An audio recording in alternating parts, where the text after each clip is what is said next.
교회 다니는 사람은 도대체 무슨 재미로 사냐라는 말을 들어본 적 있으십니까? 술도 안 마시고 놀러도 안 가고 불 번쩍번쩍 하는데도 같이 안 가고 뭐는 이래서 안 되고 저건 저래서 안 되고 그건 그래서 안 되고 뭐가 그렇게 놀라고 치면 안 되는 것도 많고 또 주말이 되면은 교회 간다고 여행도 안 가고 또 새해에는 또 무슨 예배 드린다고 또 무슨 예배입니까? 예, 송구영신 예배 드린다고 해돋이도 보러 가자 하면 또 안 가고 뭐 그렇게 재미가 없이 사냐 도대체 무슨 재미로 사냐 교회 다니는 사람들은 하는 이야기를 들어본 적이 있습니다. 예수를 믿는 것은 세상이 주는 그 정말 즐거운 기쁨과 재미들을 포기하고 사는 것이 아닙니다. 그렇게 여기는 사람들은 아직 맛을 못 봤기 때문에 세상이 주는 것이 제일 즐거울 텐데 얼마나 즐거운 게 많은데 그것도 못 누리고 사는 딱한 사람들 몰라서 그렇게 말하는 겁니다.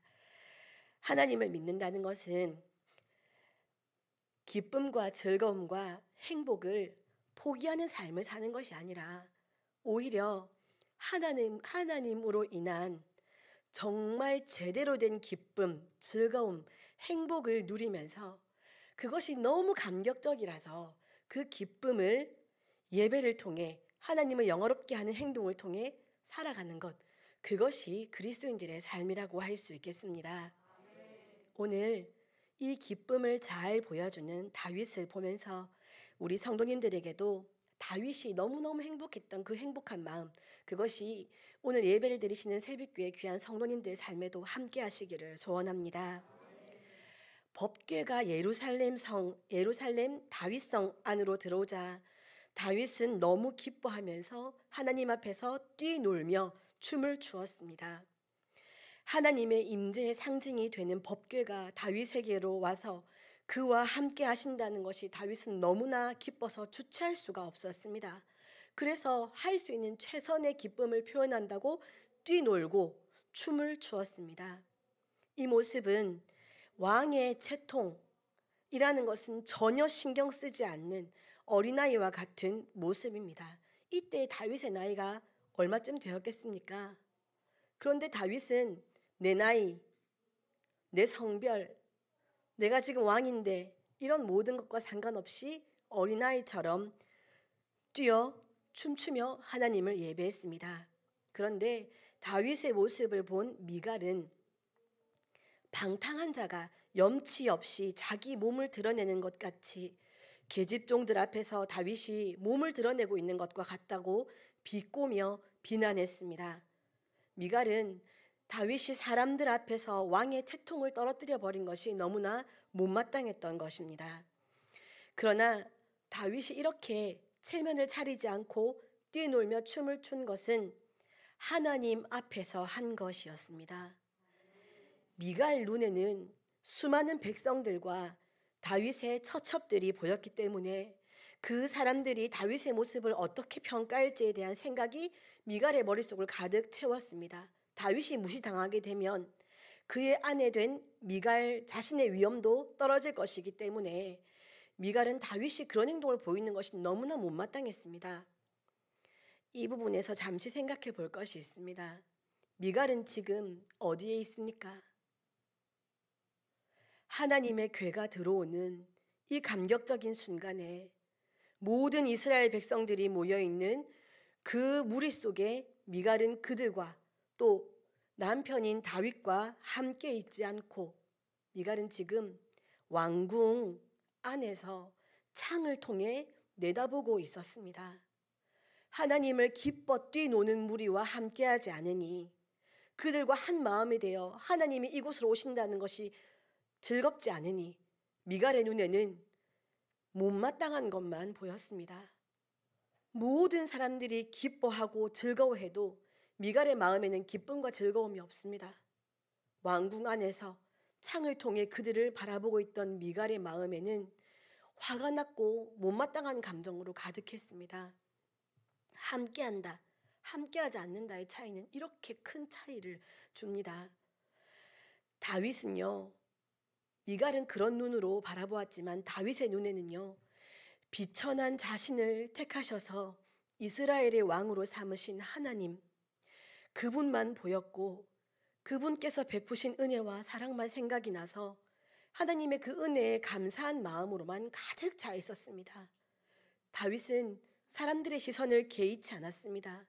이스라엘 백성들이 다 모였다 해도 다윗 눈에는 하나님만 보이는데 어쩌겠습니까? 하나님의 임재를 나타내는 법궤가 들어오는 것만 눈에 들어오는데 어쩌겠습니까? 혹시 아웃포커싱이라는 현상을 아십니까? 사진을 찍을 때 딱 찍고 싶은 그 대상만 선명하게 찍히고 나머지 주변에 있는 것들은 무너뜨려 버리는 것, 표현을 치자면 무너뜨려 버리는 것입니다. 희미하게 만들어 버리는 것입니다. 사람의 뇌가요. 사람의 뇌는 신기하게도 사랑에 빠지면 눈이 아웃포커싱을 한답니다. 경험 못 해보셨습니까 혹시? 내 눈에 너만 보여 이거 혹시 모르십니까 혹시? 드라마를 보시면 많이 나오지요. 거리에 사람들이 엄청 많이 다니는데 꼭 남자 주인공 눈에는 여자 주인공만 보이지 않습니까? 사람이 그렇게 많아도 그게 아웃포커싱이고 사람의 뇌가 정말로 사랑에 빠지면 그렇게 반응을 보인답니다, 여러분. 지금 그 모습입니다. 지금 다윗의 눈에는 수많은 이스라엘 백성들이 모여 있고 미갈은 왕궁에 들어가서 나오지도 않고 이 여자가 안 나오고 뭐하노 지금? 이것도 아닙니다. 법궤밖에 안 보입니다. 하나님밖에 인식되지 못하고 있습니다. 다윗 마음에는 하나님 생각으로만 가득했습니다. 내 하나님 앞에서 너무 감사해서 기쁨을 견디지 못하겠고 그래서 내가 지금 보여준 모습보다 내가 보인 모습보다 더 낮아져서 사람들 앞에서 내가 천박한 사람이라고 그렇게 보인다 할지라도 나는 낮아지고 더 낮아지고 아무리 낮아져도 부끄럽지가 않다라고 말합니다. 다윗 눈에는 하나님만 보였던 것처럼 하나님 눈에는 누가 보였겠습니까? 말해 뭐 하겠습니까? 수많은 사람들이 다 모여 있으니까 하나님께서 수많은 사람들을 다 기억해 주실 거야. 아닙니다. 하나님은 하나님께 주목하고 하나님께 관심을 집중하고 있는 그 사람을 보시고 그 사람으로 인해 하나님께서 기뻐하십니다. 하나님은 정말 공평하지 않아 라고 아무도 말할 수 없을 것입니다. 다른 사람들은 이것저것 두리번거리며 걱정도 하고 염려도 하고 눈치도 보는데 내 명예, 나의 유익, 나에 대한 사람들의 평가, 시선 그런 많은 것들 보느라 하나님께 집중하지 않는 사람들이 태반인데 다윗은 하나님만 바라보고 하나님으로 인해 기뻐 견디지 못하니 하나님 눈에도 다윗만 보였을 것 같습니다. 사랑하는 성도 여러분, 하나님께서 주목하여 보시는 사람이 되고 싶으십니까? 아니면 아웃포커싱으로 무너져버린 그 흐릿한 대상이 되고 싶으십니까? 우리가 먼저 하나님에게 주목하여 하나님을 주목하여 바라보고 하나님으로 기뻐하면 하나님은 우리가 하나님 안 보셔도 돼요 라고 말해도 그렇게 말씀드려도 하나님께서는 눈을 떼지 못하실 것입니다. 그런 우리 성도님들이 되셨으면 좋겠습니다. 예수님께서 이 땅에서 사역하시는 동안 가장 혹독하게 책망하신 것이 외식하는 신앙입니다. 이는 실제로 그의 마음은 그렇지 않은데 사람들에게 보이려고 경건한 척하는 것입니다. 바리새인과 서기관 같은 유대교 지도자들은 사람들에게 존경과 칭찬을 받기 위해서 겉으로 율법을 철저하게 지키는 모습을 보이며 살았습니다. 모든 예배에 열심이었고 정기적인 기도 시간과 금식을 반드시 지키되 사람들이 보는 앞에서 소리를 크게 내어 보란 듯이 두드러지게 표현했습니다. 자신들의 종교적 열심으로 자신들의 경건함을 증명해 보이려고 애를 썼습니다. 예수님은 이렇게 진실하지 않은 예배 생활, 기도 생활, 종교적 활동들, 거짓된 외식을 책망하셨습니다. 그들 중심에는 하나님을 향한 사랑과 감사, 기쁨이 없었습니다. 그래서 무거웠습니다. 내가 인정받기 위해 해야 되는 것들을 감당하는 것이 무거웠고 그것을 지키지 못하게 되는 것이 하나님 앞에 죄송해서 마음이 아팠던 것이 아니라 사람들 앞에 내가 어떻게 평가받을까? 라는 생각 때문에 날마다 무거운 짐을 지고 살아가는 것처럼 그렇게 살았습니다. 기쁨이 없었습니다. 하나님께서 기뻐하시는 것, 하나님께서 받으시는 것은 진심입니다. 겉모습이 어떻게 초라해 보이고 겉모습이 어떻게 평가되는지는 상관없이요. 정말 중심이 하나님 앞에 바르게 서 있다면 하나님은 그의 신앙을 아시고 그의 드리는 눈물의 기도와 한숨 소리까지도 놓치지 않고 다 받아주십니다. 다윗이 언약궤를 예루살렘으로 옮겨올 때 하나님은 격식을 차린 것, 웅장한 예식 그런 것들보다 하나님의 말씀을 따라 진실한 마음으로 하나님을 기뻐하는 것을 받으셨습니다. 유대교 지도자들은 하나님의 말씀을 따르는 것도 진실한 마음도 하나님을 기뻐하는 것도 없었습니다. 말씀을 따르지 않고 말씀의 영향을 받지 않으니 그들은 말씀이신 예수님도 그렇게 죽여버릴 수 있었던 것입니다. 말씀을 알기라도 했다면, 말씀을 깨닫기라도 했으면, 말씀을 듣고 조금씩이라도 변화가 되었으면 말씀이신 예수님을 그리 죽이지 않았을 것입니다. 그런데요, 그들은 겉으로는 너무 잘했다는 것입니다. 예배를 잘 드렸고 헌금도 잘하고 기도도 너무 잘하고 너무나 경건해 보였습니다. 사람이 보기에는 그랬습니다. 그래서 많은 사람들이 그들의 신앙을 추켜 세웠고 우러러 봤습니다. 그러나 예수님께서는 사람들과 달리 그들을 책망하셨습니다. 그냥 대충 책망하신 것이 아니라 혹독하게 그들을 책망하셨습니다. 이들의 외식, 진심이 아닌 겉으로의 신앙, 그들의 외식을 분별하여 볼 수 있는 눈은 말씀이신 예수님에게만 있었습니다. 사랑하는 성도 여러분, 말씀이 기준입니다. 말씀이 주어지고 그 말씀을 대하는 삶의 모습을 열매로 확인하면 그것이 외식인지 존재를 바꾸어내는 진정한 신앙인지를 분별할 수 있습니다. 말씀이 기준이 아닌 사람들은 그들의 외식을 보면서 그들을 높여주는데 말씀이신 예수님은 그들을 비참하도록 책망하셨습니다. 사람의 눈은 말씀이 없으면요 이렇게 왜곡되어 있습니다. 수요가 있으니 공급이 있다는 말씀 들어보셨습니까? 살려고 하는 사람이 있으니까 파는 사람이 생긴다 이 말이거든요. 말씀으로 분별하는 것이 아니라 눈으로 보는 것을 믿고 눈으로 보이는 것을 따르고 눈으로 보이니 높이고 인정하는 그것을 추종하는 사람들이 너무 많으니 진심은 아직 다다르지도 못했는데 눈에 보이는 모습만으로 경건을 살아가는 진실하지 않은 종교인들이 계속해서 많아지는 것입니다. 겉모습만 갖추면 사람들이 다 인정해 주니까 다 추켜 세워 주니까 그것이면 됐다. 난 신앙이 좋다. 점점 자기 스스로도 세뇌되어 버리는 그런 형편에까지 이르게 되었습니다. 말씀이 기준이 아니면 사람들은 그렇게밖에 볼 수 없습니다.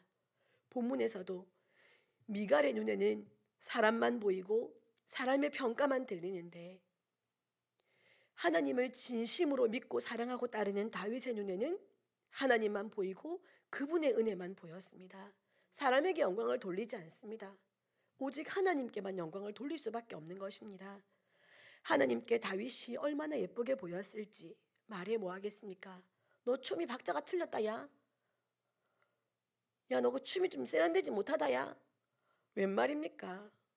하나님께서는 다윗이 너무나 사랑스럽게 보였을 것입니다. 예수님은 사람 앞에서 행하는 외식은 책망하셨고요.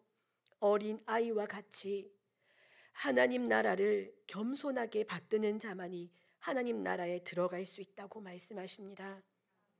무슨 말이겠습니까? 어머니가 아이에게 장난감을 사주었습니다. 선물을 해주었습니다. 장난감을. 그런데 아이가 선물을 뜯어보자마자 이거 친구들이 이 장난감 멋지다고 말해줄까? 이걸 고민하는 겁니다. 그럼 어머니 기분이 어떻겠습니까? 어머니가 선물을 냈다 장난감을 뭘 원하겠습니까? 아이가 그 장난감을 뜯어보면서 웃는 것, 즐거워하는 것, 그리고 재미나게 가지고 노는 것을 보고 싶겠지요. 엄마의 마음은. 그런데 아이는 나한테 이 장난감이 재미나겠다 좋다가 아니라 친구들 보기엔 어떨까? 친구들이 이 장난감 멋지다고 말해줄까? 이게 고민이다. 그러면 어머니의 마음이 좀 섭섭하고 속상할 것 같습니다. 하나님 나라를 어린아이와 같이 겸손하게 받든다. 하나님 나라를 소중하게 여긴다. 이것이 하나님 나라에 들어가는 비결입니다. 소중하게 여기지도 않는데 하나님께서 이것을 왜 주시겠습니까? 소중하게 여기고 받들고 겸손한 태도로 하나님 나라를 꿈꾸는 자에게 하나님은 하나님의 나라를 주신다고 말씀하십니다. 사람은 어른이나 아이나 모두가 모릅니다. 모든 사람은 하나님의 은혜가 아니면 답이 없습니다. 은혜로 우리에게 말씀을 주시고 은혜로 우리가 말씀을 깨닫도록 도와주셔야만 우리가 하나님의 나라를 꿈꿀 수 있고 하나님을 사랑할 수 있고 하나님을 기뻐할 수 있고 하나님을 예배드릴 수 있습니다. 그런데 어른들은요, 어린아이들과 다르게 모르면서 아는 척하고 없으면서 있는 척합니다. 어린아이들은요, 꾸미지 않습니다. 자신의 미련도 솔직히 드러내고 자신의 지식 없음도 부끄러운 줄도 모르고 표현합니다. 모르겠다고 가르쳐 달라고 합니다. 잊어버렸다고 다시 알려달라고 합니다. 자신의 무능도 솔직히 고백합니다. 못하겠다고 도와달라고 합니다. 하나님은 하나님의 백성들이 이렇게 하라는 것입니다. 너희들도 다 마찬가지다. 너희들에게서 나올 수 있는 선한 것이 없다. 그러니 하나님, 저에게서 선한 것이 나올 것이 없어요. 하나님, 저는 하나님께 드릴 수 있는 것이 없어요. 하나님, 전 잘 모르겠어요. 가르쳐 주세요. 함께 해주세요. 이끌어 주세요. 그러라는 것입니다. 아이들은 음식이 맛있으면 노래를 부르면서 음식을 먹고 기분이 좋으면 가만히 앉아있지 못하고 몸이 들썩들썩거립니다. 아시지요? 웃음이 나죠? 귀여워서요. 자신의 있는 모습 그대로 꾸미지 않고 진실하게 표현하는 것이 어린아이들의 특징입니다. 하나님께서 당신의 자녀에게 무엇을 원하시겠습니까? 이미 죽은 자인 우리에게서 무엇을 원하시겠습니까? 아무것도 없다는 것을 하나님께서 너무 잘 알고 계시니 꾸미지 말고 외식하지 말고 없다, 못한다, 미련하다, 약하다, 악하다. 그러니 저와 함께 계셔 주셔야 돼요. 저에게서 떠나시면 안 돼요. 은혜를 주세요. 말씀을 깨닫게 해주세요. 그러한 간절한 소망을 가지고 하나님과 관계하는 것, 그런 진실한 마음과 겸손한 태도를 하나님께서 원하십니다. 그리고는 하나님께서 주신 그 모든 것들을 받아 누리면서 받은 그 모든 것에 낱낱이 감사하는 것, 그것으로 하나님께 영광을 돌리고 그것으로 기뻐 뛰는 것, 신이 나는 것, 설레는 것, 기뻐 하나님을 예배드리는 것, 하나님께서 우리에게 원하시는 것은 그것입니다. 자신의 약함이 있었지만 그것 가지고도 하나님께 나아갔던 다윗. 오늘 본문에서는 사람 앞에서 보여질 왕의 채통은 아랑곳하지 않고 오직 하나님 앞에서 너무 기뻐서 뛰놀며 춤을 추었습니다. 어린아이같이 말입니다. 하나님 때문에 너무 기분이 좋은데 어쩌겠습니까? 어떻게 감추겠습니까? 다윗은 지금 그 상태입니다. 우리가 다윗과 같은 이런 상태면요, 우리가 행동하는 것이 자꾸만 젊어지고요, 어린아이처럼. 그 외모도 약간 좀 영향을 받지 않겠습니까? 좀 젊어지지 않겠습니까? 삶의 태도가 어린아이 같은데 외모는 호호 할머니 할아버지가 되겠습니까? 맨날 웃고 오늘 등록한 새가족분들과 함께 식사를 하는데 교회 성도님들이 다 표정이 너무 밝으시고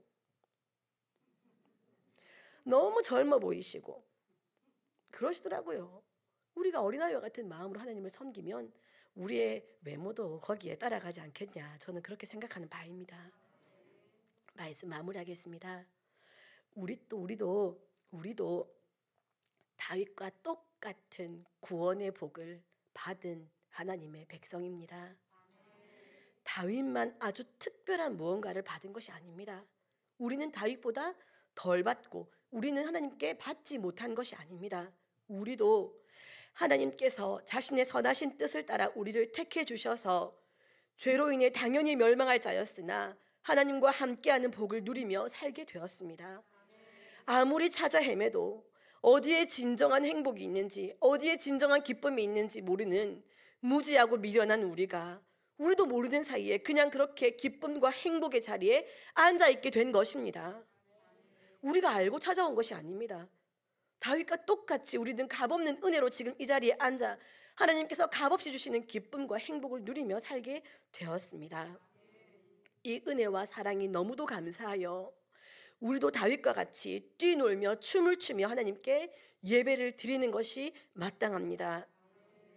웨스트민스터 소요리 문답은 사람의 제1되는 목적으로 하나님을 영화롭게 하고 영원토록 그분을 즐거워하는 것이라고 말합니다. 세상이 주는 기쁨은 터진 웅덩이와 같아서 다오 다오 합니다. 더 기쁘게 해 다오, 더 즐겁게 해 다오, 더 재밌게 해 다오. 그랬더니 못 먹는 것까지 먹고 자꾸 먹는 방송하면서 하고, 세상은 진정한 기쁨이 아니기 때문에 더한 거, 더 자극적인 거, 더 재밌는 거, 더 즐거운 거, 계속 그런 것들을 요구하게 만듭니다. 하나님을 기뻐하는 것이 진정한 기쁨입니다. 그것은 지금 내 눈앞에 있는 사람들의 평가에 영향을 받아서 기뻤다가 말았다가 하는 그런 기쁨이 아닙니다. 교만한 자가 나의 기쁨을 비웃고 경멸하고 조롱해도 멈출 수 없는 기쁨입니다. 네가 그렇게 보든가 말든가 난 너무 좋은데 어떻게 하노? 이런 기쁨입니다. 상관없는 겁니다. 그것이 하나님을 기뻐하는 진정한 기쁨입니다. 하나님은, 그분의 사랑은, 그분께서 주시는 은혜는, 구원의 감격은 우리에게 영원히 무한한 변하지 않는 기쁨의 이유입니다. 우리는 온전히 하나님만 기뻐하며 찬양하는 존재로 지음 받았다. 잊지 마시기 바랍니다. 기도하겠습니다. 사랑하는 하나님, 감사드립니다. 오늘도 귀한 생명의 말씀을 저희들에게 주시고 무지한 저희들이 말씀을 깨달을 수 있도록 크신 은혜로 역사해 주셔서 감사드립니다. 하나님, 우리는 미련하여 들은 말씀, 감동받은 말씀도 또 쉽게 잊어버릴 수 있사오니 저희들과 동행하셔서 날마다 주의 말씀이 생각나게 하시고 그 말씀 앞에 겸손한 태도로 진심을 다하여 하나님을 기뻐하는 저희 모두가 되게 하여 주시옵소서. 하나님께서 기뻐하게 하시는 모든 삶의 순간순간마다 아무것도 놓치지 말고 다 기뻐하게 하시고 다 감사하게 하시고 다 감격하게 하셔서 하나님께 예배를 드리는 순간순간마다 가장 기뻐 뛰놀며 주를 예배드리는 예배자가 될 수 있도록 우리 새벽교회 귀한 성도님들에게 은혜의 은혜를 더하여 주시기를 원합니다. 귀한 예배의 시간에 주님 앞에 나오며 감사의 예물을 드리고 선교헌금을 드립니다. 드린 예물을 기쁘게 받아 주시옵소서. 감사드립니다. 예수님 이름으로 기도드립니다. 아멘.